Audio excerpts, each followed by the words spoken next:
ايه هي علامات قلة تقدير الذات؟ طبعا في علامات كتير اتكلمنا عنها بتدل على قلة تقدير الذات. وزي ما عرفنا ان تقدير الذات ده مختلف عن الثقة بالنفس. تقدير الذات ده المفروض يبقى ثابت طول الوقت، مش بيعلى ولا بيقل، عكس الثقة بالنفس وارد انها تعلى في بعض الاوقات وتقل في اوقات تانية، او يعني ممكن نسميها اكتر الثقة في الاداء مش الثقة في النفس.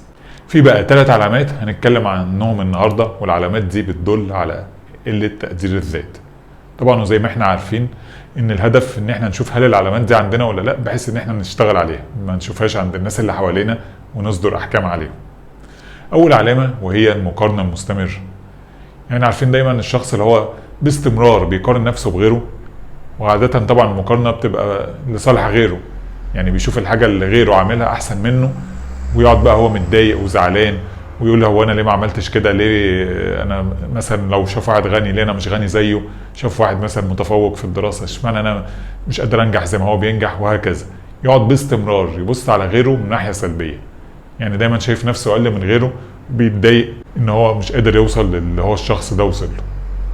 الحاجه التانيه وهي تجنب الاي كونتاكت، او اللي هو الاتصال المباشر بالعين، اللي هو الشخص اللي دايما لما يكلم اي حد بيبقى باصص يعني في اي حته بعيده عن وشه.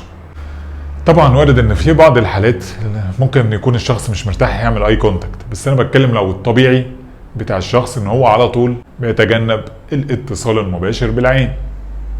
الحاجه الثالثه بقى وهي التردد او التسويف، اللي هو عارفين الشخص اللي هو دايما وباستمرار بيبقى متردد كده ومش عايز ياخد اي قرار، لانه عارف لو اخد قرار هو المفروض يتحمل مسؤولياته، وهو زي ما احنا عارفين الشخص غير واثق بنفسه او تقديره لذاته قليل مش بيحب يتحمل المسؤوليه، فدايما بيحاول يسوي القرار يمكن حد تاني ياخد القرار بداله.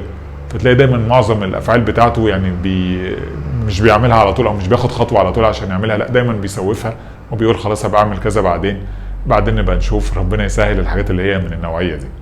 شاركنا بقى كده في التعليقات، هل تعرف علامات تانية تدل على قله تقدير الذات؟